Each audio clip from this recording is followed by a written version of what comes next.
Hello, everybody. Welcome to another episode of Yarns with Andy. Today I've got Alan Farragher. Not a tricky last name at all. Did well. Did well. I'm really excited for today because Alan's got a really cool mission and pretty excited to hear what he's got to say. But first, mate, welcome. Thanks for having me. Yeah. Tell us a little bit about yourself. So originally I'm from Ireland. Yep. Was a qualified carpenter by trade. Took over my dad's business at a pretty young age. So Yeah. when I was 17, actually, I took over my dad's business because my mum passed away she was only 41. 6 months after she died, my dad had a brain hemorrhage. Oh, no. So he was running a construction company. I think it was stress of the business itself. Yep. And obviously my mum passing away. 6 months afterwards, he had a brain hemorrhage. So Shit. I took over his business because it's a little bit silly, but This is back in Ireland? This back in Ireland, yeah. So I was only 17 when I did this. I was in hospital with him, and his phone was ringing. People were wondering where he was because he wasn't turning up to the jobs he was doing. Told them that he was just after having a brain hemorrhage, and they went, "Don't worry about it. We'll get someone else." Oh, wow. And I knew if he was to die that day, he wouldn't die happy if someone else finished his work. So I took over and I said, "Look, no, we'll have the guys there. We'll help you out. We'll get the job finished, basically." So I went back to his employees. He only had 4 at the time, and basically said, "Look, I don't know anything. Don't know what I'm doing." And you were 17 at this time? 17, yeah. Wow. So I crazy. went back to them and said, "Look, I don't know what I'm doing. Don't know how to get this done. But we need to finish the work we started." They all agreed. They all jumped in and they all, they were happy to do it. A lot of them worked for a long time without getting paid because we didn't have any access to his money. Couldn't get into the banks. It was real tough going. So we managed to get through. My uncle is an accountant, so he helped us along with the business and managed to get it up and running. And I did that for probably 3-4 years. I think I was doing that for. Yeah. And by that time, then my dad had recovered enough so that he could take on the business again. Oh, yeah. And we'd gone through a lot of different changes within the business. Obviously, we had the economic downturn in Ireland, so we diversified a little bit. We set up a logistics company. So we had the raw materials, we had the guys, we had the vans. We just started delivering boxes, basically. Yeah, sweet. So you pivoted the business then? Yeah. So pretty cool. Once I got all that done, how'd you end up in New Zealand? Well, that's kind of how it all happened. So once I had all that done, I lived an old man's life from 16, 17. And when my dad was well enough to take back on the business, I decided I needed to travel. I had done one trip over to Australia to visit my brother who was living in Brisbane. Loved it over there. So I went to Aussie for a year and I stayed there for 5. So, as you do when you're in As Ireland? you do, yeah. So you just stayed there, got a good job, loved what I was doing. And the company that I worked for, loved them. Like that was the whole reason I stayed. They were a really, really good company. But they ended up selling to a global company. So it wasn't the same family feel. So I thought, time for me to move on. Yeah. So decided I'd come to New Zealand, just to have a look. It was so close. Everyone reckons it's very similar to Ireland. So wanted to come and see it for myself. So Cool. Came over here, did 6 months of traveling around, met my now partner. Oh, wow. And then So you married to a Kiwi? That's pretty awesome. yeah, so I've been here for 8 years now. Got 3 8 years? Yeah. 8 years, got 3 kids and Settled? settled. Yeah. And well and truly entrenched in the construction industry in New Zealand? Yeah, well, construction's been my background my whole life. So it's, when I came over here, I only know construction. So I started off as a formwork carpenter, again, in Christchurch, because obviously that's what they needed at the time. And it brought me into the civil industry. They didn't have enough work for 8-10 hours a day of form working, the company I work for. So it led me into doing a lot of civil stuff as well. Yeah, nice. So with that, I just kind of kept progressing through and jumping up through the ranks and became a foreman and, site manager and some pretty cool projects as well in New Zealand. But yeah, I like it. I'm here to stay, and I can see myself just getting better, with what we're doing. So No, thank you so much for making the time to be here, mate. I'm really excited to hear your story a little bit more in depth soon. All right. No, that's Cheers. cool. Alan, mental health in New Zealand. How bad is the problem? I think the statistics talk for themselves. The construction industry is the worst affected industry in New Zealand. Like, you're twice as likely, a construction worker is twice as likely to die by suicide than any other workforce in New Zealand. I've always known that stat, and I've also worked on a project where, unfortunately, somebody on that site took their life, and that was really sad. Like, like tell me more. Why do you think that is? I think it's the nature of the work itself. So, like, the work is physically demanding. Yep. You're in the elements all the time as well, so you have to deal with the weather, extreme weather conditions. If really tight deadlines at the minute. Yep. We've got a bit of a tough guy mentality as well, so the construction industry kind of promotes the just get it done, harden up kind of attitudes. Was that pop a concrete pole? Yeah, pretty much. Yeah, we've got away from that a little bit, but they still encourage Happens. they still encourage it. Yeah. So there's that. Time restraints. I think time is the biggest one on projects, and You know what I do for a living, eh? yeah, yeah, it's your fault. I manage time, but yeah. So yeah, I think that's part of the reason. Like, that's where I see it. Hang on. So what I heard was you said time and cost constraints. Yeah, So all of that would just pretty much lead back to the procurement model, wouldn't it? pretty much. Yeah, yeah, and I think that's why we kind of steer away from it a little bit, because it starts from the very start, and I think in the current economic climate that we're in, Yeah. I like to think, not like to think, but I see it as it's almost a race to the bottom. Work is tight. People are going in and pretty much buying the work. Which is actually a true statement. Yeah. That people are, because if you look at the developments around town, the private developers are gone. Yep, interest rates are way too high. Bad time to invest. Not going to do it now. Yeah. There's this construction workforce. The good ones have all left Australia. Yeah, well, most of them have. Well, I'm still here. Well, I'm still here too, mate. We're still here. Now, there's some of us still left, but you know what I mean. Like, you get paid better in Australia, so a lot of people have left Australia. Yeah. Pretty much on every job site I've been to, I know at least 2 or 3 people that have left Australia. Eh?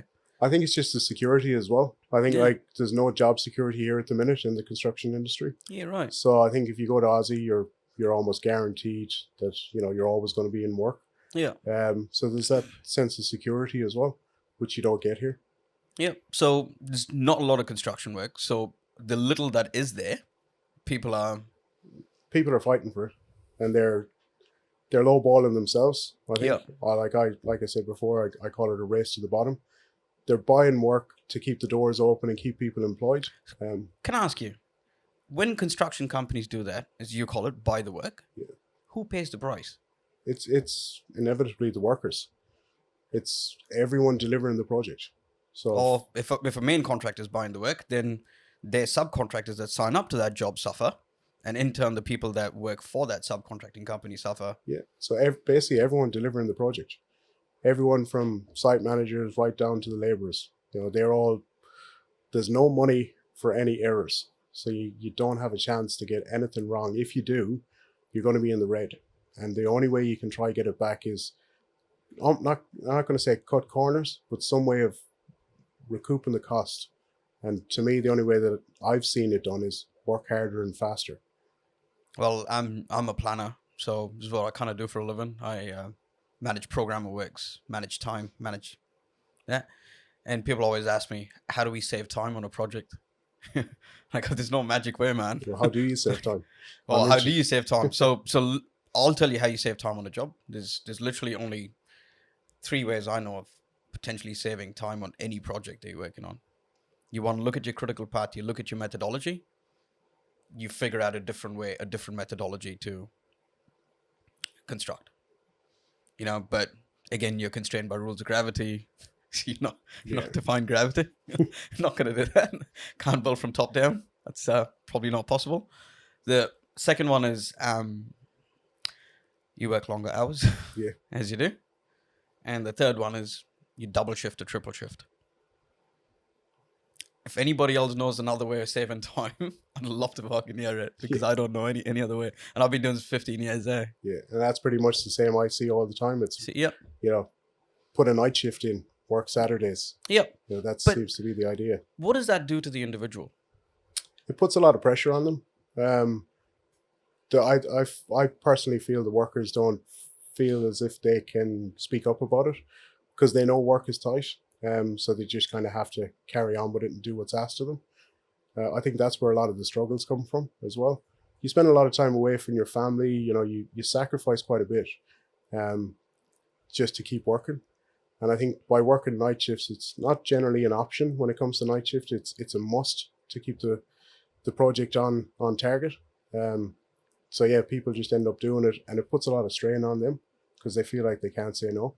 Alan, what are the current gaps you see in New Zealand construction industry's approach to mental health? I think the biggest probably one is education. Yep. So we all know mental health. We've all heard the phrase, but we probably don't really know what it means or how to see the signs of it. Pause. Tell me, what does it mean? Your perspective. What does it mean? Yeah. Uh, Or spot the signs of it. Either. Well, it's anything. It's probably knowing your work crew. You know, it's anything from different moods that they're in. It's knowing how to, just how to read your people and see when they're changing and notice slight little changes in them and being able to talk to them and openly and ask them if everything is okay. Because I think once you mention mental health, because that's not normalized, is it? No, it's not. But I think you see, once you mention mental health, people automatically go to the end result, to the dark side of it. But there's a lot that gets you to that point. So there's things like, you know, fatigue, financial stress. Because I don't think construction workers, and myself included, I don't think we're very good with money, especially in a kind of a boom and bust industry. Things are going good, we just splash all the money we have. We buy new utes, we buy new tools, we buy all new gear. Then we take a bit of a downturn, and all of a sudden it's like things are tightening up, and we almost feel guilty for buying them things because we didn't necessarily need them, but we couldn't see the end. We thought it was, you know, the gravy train was never going to end. So I think this, understanding finances as well, financial stress, the physical side of it as well, of work. I think that's contributes towards mental health as well. Being away from home. And another thing, probably a little bit controversial, but I think construction workers probably have a big drinking culture. Yeah. Which I think it's their way of masking mental health. So I think when people have a problem, they automatically go, "I'll just have a drink, and can't wait till Friday. We'll have a beer. You know, we'll forget all about it."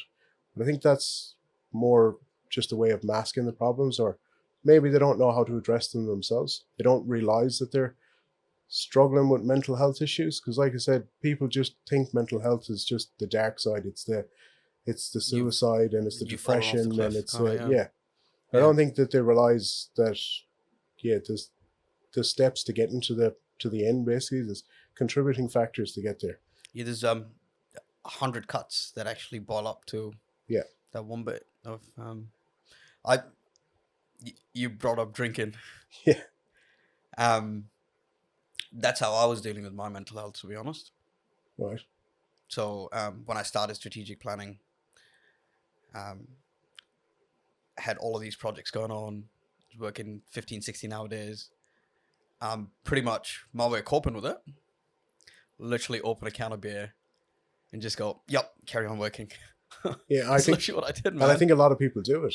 I think everyone does it, whether it's waiting for the Friday, having a beer, or hot sunny day, everyone's out having work, having a hard day's work. They automatically just go for a beer at the end of it, because they feel as if they've, they're tired, they're drained, and they almost feel it's a way of rewarding themselves. You convince yourself that's the way to reward yourself, right? Yeah, you do. I've actually worked really hard. I deserve that beer. Yeah. Oh, every day now. Let's go. But no, mate, I had to realize there was a problem, and actually I went and got help. Right, okay. Yeah. I worked with a mental health coach called Drew Knowles. Man's a fucking legend. He's a genius. What he does, and he worked with me one on one just to help unpick each one of that, give me structure, um, help me understand myself a bit more, Yeah. help me slow things down so I could actually be more productive. That even makes sense. Yeah, it does. Yeah. It's crazy, right? Yeah. Yeah. Anyways, that's a little bit about me and just what I'd gone through with my Yeah. mental health But issues. I think that's normal within the industry. I think that's what everyone does. It's kind of a coping mechanism. Yeah. And I think it comes down to again to education, not knowing the signs of it, not knowing when you are actually suffering from uh, like anxiety, stress, not realizing what it is, and people not knowing how to address it either. Yeah. Like mental health, I think in construction, there's a lot of people willing to help, but they don't want to be intrusive into your business. If you're willing to talk to them, they're willing to listen and try help you. But I think a lot of people struggle with that, knowing how to engage with someone which they can see is starting to show signs of struggling with something, but they don't know how to address it. They don't know how to go and ask them if they're okay, or without coming across as being a bit of a prick, really. So, Yeah. Yeah. How do we change that culture? uh, I think it is just education. I think it's education is one thing. I think probably supervisors and stuff should get more training in mental health and how to see it in the workforce. They are the ones ultimately that lead the team. And I'll be more empathetic. Yeah, and I also think we should probably incorporate it into the health and safety. There's a lot of focus on physical safety. Most companies have 1, 2, 3 health and safety officers. I think they should be more trained as well and actually incorporated into the everyday of construction. So it's not just physical, it's the mental health as well that needs to be protected. Have regular check-ins with the people on site. Yeah, and even just normal catch ups within the company, just getting everyone together just to have a chat. There's some guys that work for companies that might not see each other for months at a time. Yeah. And just getting a company wide get together and, just so they can chat about the projects they've been on and some of the struggles they've had, how they've overcome them, which could probably relate to other projects which guys are working on. But it's just a matter of getting everyone together every now and then. Like you said, slowing things down so you can speed things up. Just take a break, get everyone together, and Changed my life. yeah, and reset and go again. Yeah, slowing things down to become more efficient. Yeah, and it sounds, it's like you said, it sounds ridiculous, but stopping work for a day or a Friday evening or whatever and getting everyone together just for a barbecue and a get together, it could actually increase your productivity on other jobs because guys might have come across struggles on other projects which they can open up and tell their other workers about how they overcome them. And it's the same with mental health issues as well. I think it's the opportunity and possibility created to share. Exactly. Yeah. And once that sharing happens, your brain opens up and you come up with creative ideas eventually. Exactly. Start flowing and rolling. Yeah. I've noticed that happen just personally myself. Well, that's how I've seen it happen, and that's what I try to encourage with our guys as well, as like I said, getting them to speak openly to each other mainly about the projects they work on, because I think we've got something in common where we work on similar projects. So once we start talking about that, it leads into other things. Like when I had my kids, I struggled quite a bit with not when I had my first child. I didn't know if I was doing things right. You have a crying baby at night. You've got all the what am I doing wrong, and you start doubting yourself whether you're doing things correct. It's only when I went to work and started talking to the guys that have had children, and they've told me how to, little things that they did to try to settle their kids when they had them. Some of them being older. Yeah. Some of the tips worked, and it made for a good night. It made me feel better because it made me feel like I wasn't failing. Yeah. But for a long time before that, I was struggling with the idea of I was getting it wrong. And like I said, that is a mental health issue because I was putting pressure on myself. But people probably wouldn't relate it to mental health issues. It's, I was... It's multiple stressors, isn't it? So it's the way Drew explains it. He goes, a building with a structure is only designed for a particular amount of stress. Yeah. Even a building made of structural steel. Yeah. Same for a human being. Yeah. So how he explained it to me, at least. Yeah.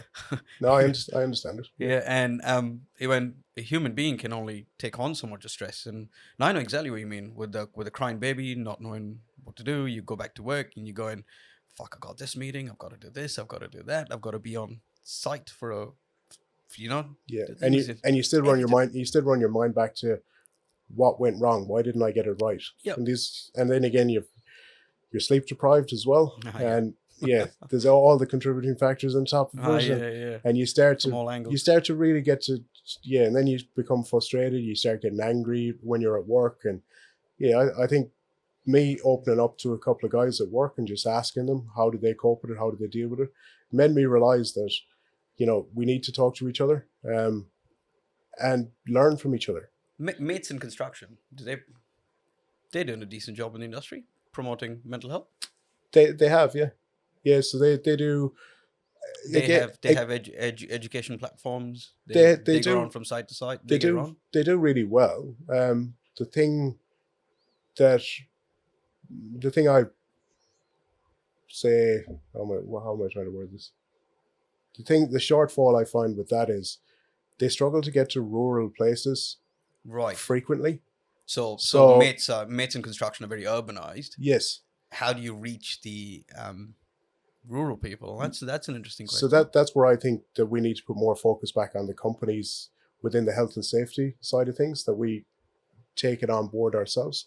Yeah. And try to deal with it not in house, but try have more tools to deal with it. Yeah. Than just relying on outside help. Like the outside help can teach you the way that you need to go with it, but you need to have someone there that's willing to take the learning and pass it on through the company. Yeah.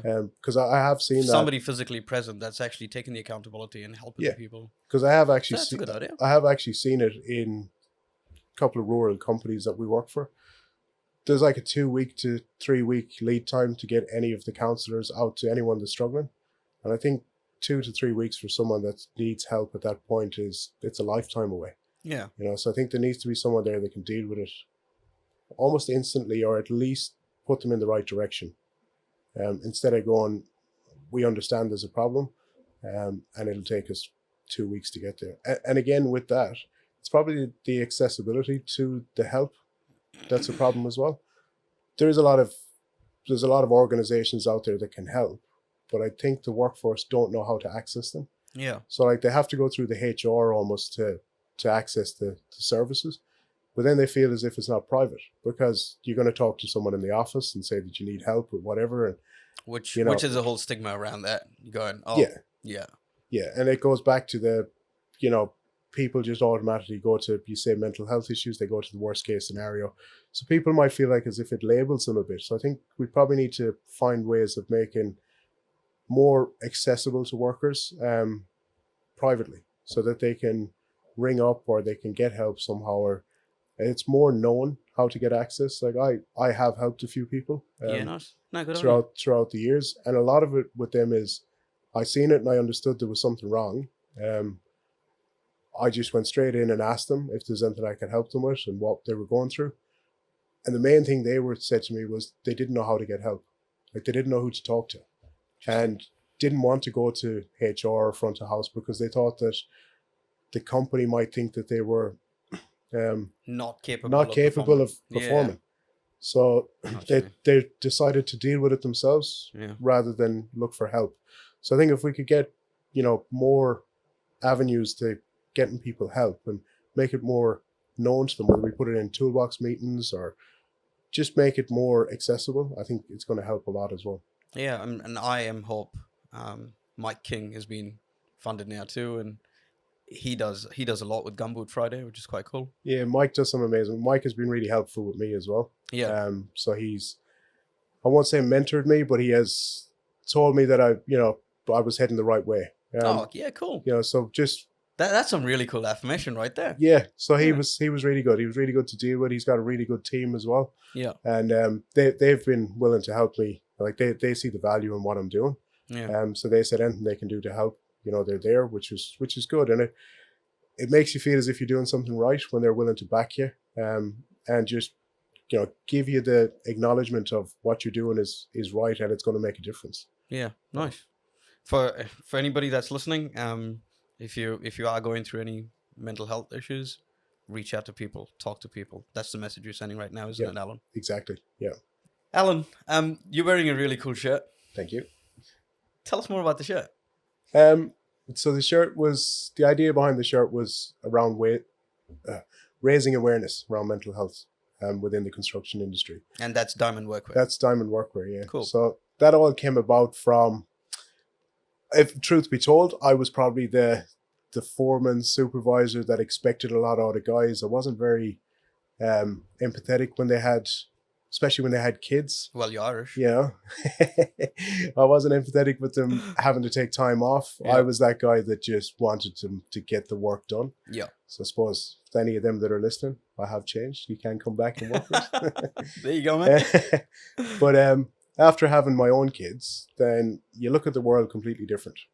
So like I looked at my kids and they made me start to look at my work colleagues as not as people that were working, under you. I started looking at them as someone's brother, someone's father, someone's mate, someone's partner. And when I seen they were having a bit of an off time, or if they were taking a lot more time off than regular, instead of me getting frustrated with it and going, oh, he's taking time off at a critical time of the project, typical, he runs out when we need him most. I started asking why. Why was he leaving? Like, what made him want to leave? And I started to find out that, there was a lot of people suffering in silence, really. So I wanted to do something different. Like, obviously, looking at the struggles within the industry that I worked in, I wanted to do something which addressed the issues at hand straight away. Yep. Plus something that will hopefully make for a better future for my kids.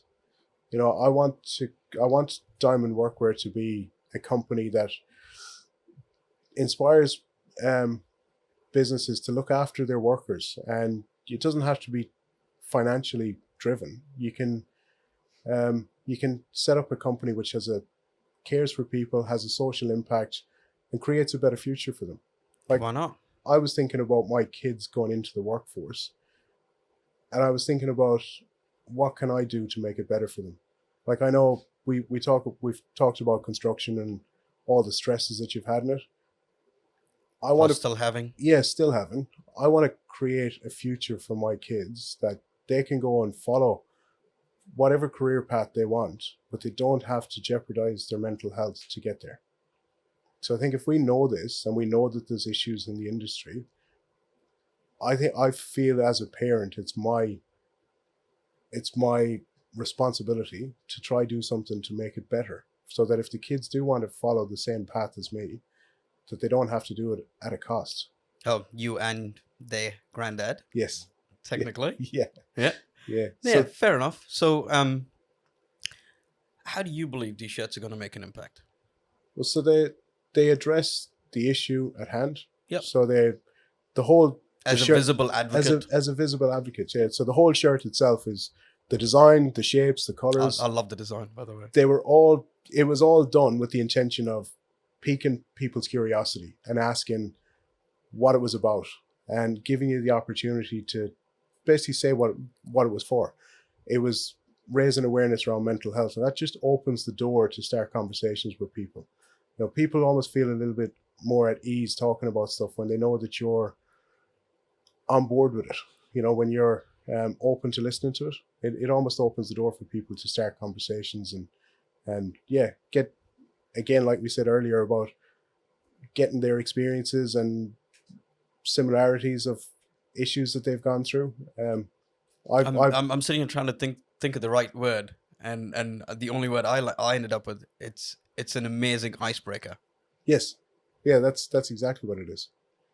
That's what Diamond Workwear is. It's an amazing icebreaker to start a conversation with somebody else and open up about, not necessarily this is the mental health issue I'm dealing with, as opposed to, yo, how's it going? Yeah. You all right? Just, how's your day going? Something simple. Even talking about, the mental health charities that are out there. Yeah. Once you start speaking about it, what I found myself is once you start talking about it, it's amazing how much people are willing to open up and tell you about their experiences and how they've got through it. And like me today. Yeah, exactly.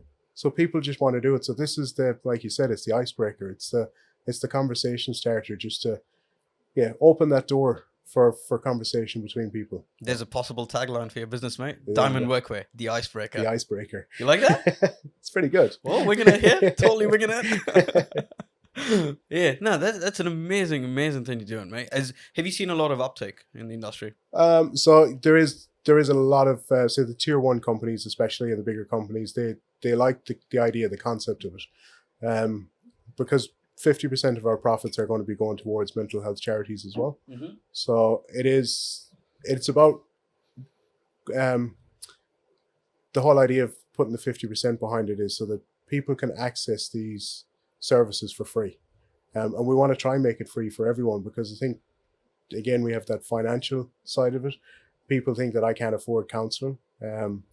Some of the organizations that are out there offer limited amounts per calendar year to people. So they maybe get 3-4 sessions and then they have to pay for it. Yeah.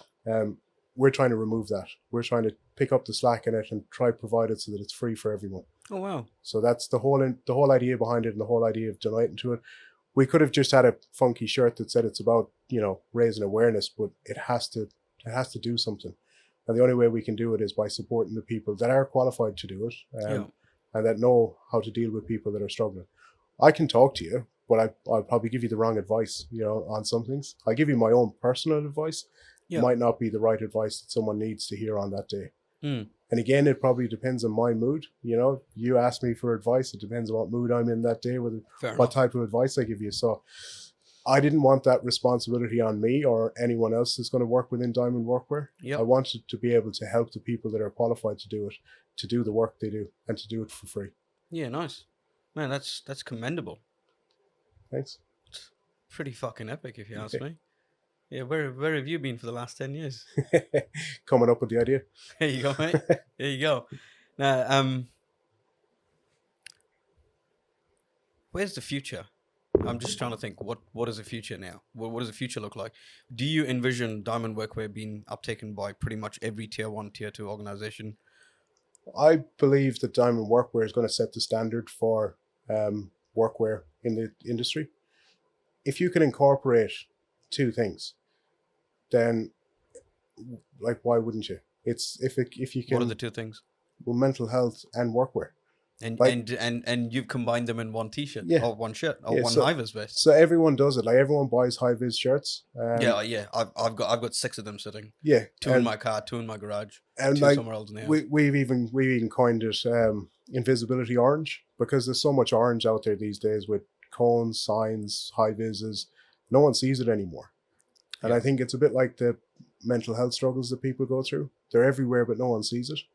So the shirts themselves they do 2 things. They focus on a problem, and they also provide I think pretty cool shirt as well to wear. Yeah, it is, mate. And it's going to be very visible. I don't think you'll get mistaken for a traffic cone. Nah, yeah, true. Yeah, because you've got all of those beautiful colors, which is it's amazing. Now, well done, mate. Well done. Thank you. And I'd like to make a point of it that you are actually self-funding all of this currently, Yes. are you not? Yeah, 100%. 100% fully self-funded. Self-funded out of savings and discounts that we can get from people that believe in the initiative as well. So yeah, it's all coming out of my pocket. So that's why we're still pretty small, hoping to make a big impact. But yeah, ideally what I'd like to do is to try secure some pre-orders with some big companies, so that we can bring down the manufacturing costs as well, and in turn be able to offer more money back to the charities that we're looking to support. Yeah. But yeah, at the minute everything is coming from my pocket. So yeah.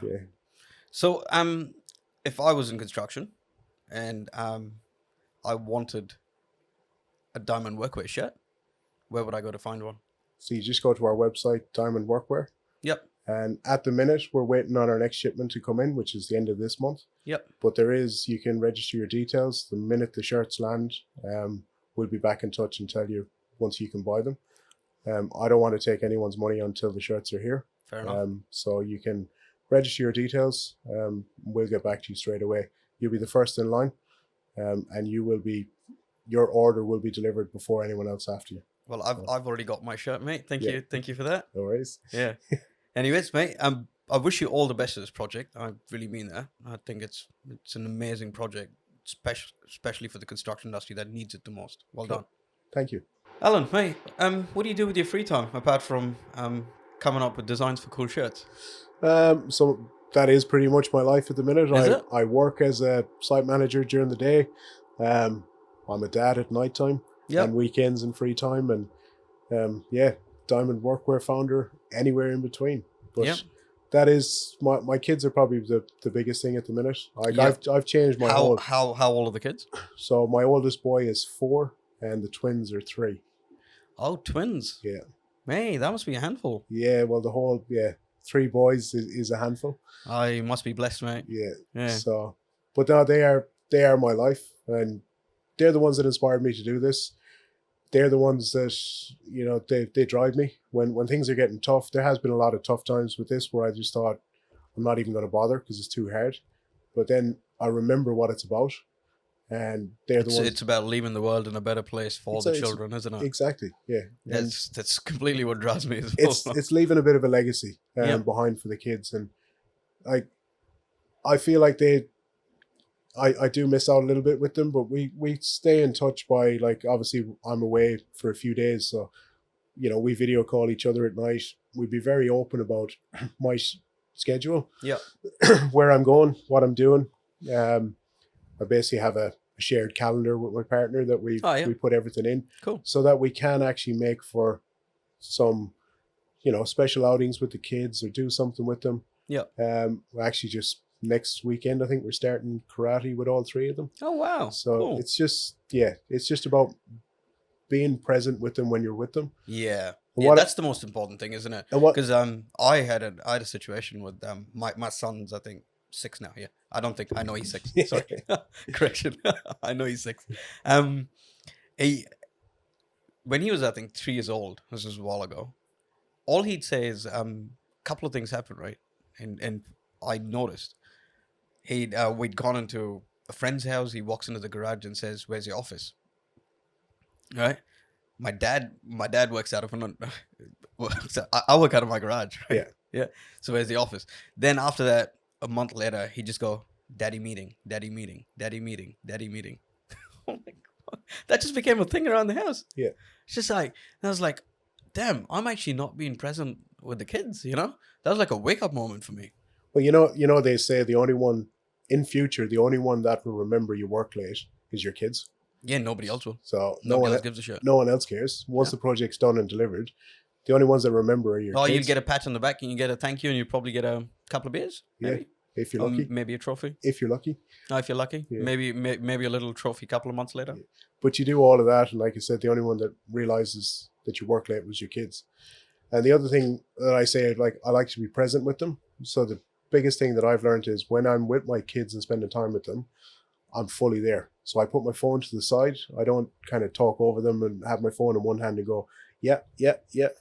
I just switch off, fully engage with them. Yeah. And, you know, I give them 100% of my time. Oh, good on you, mate. Yeah. And I think it adds value because we actually get something decent out of our time together. And I think the kids will remember it. I'm sure they will. So. Yeah. But yeah, mate, good on you. And like I said earlier, best of luck with Diamond Workwear. But yeah, anybody that wants a t-shirt, tell us the website that they can grab it off. It's Diamond Workwear. Diamondworkwear.co.nz. Yep. There you go. Diamondworkwear.co.nz. Grab yourself a t-shirt. Support mental health. And for anybody that is dealing with anxiety and or any other mental health issues, there's a toll-free number in New Zealand, which is toll-free number 1737. Feel free to call and have a chat with anybody. And yeah, let's support Alan with this amazing venture. Yeah. Thanks, Andy. Thank you so much for being here, mate. Thank you so much for your time. Thanks for having me.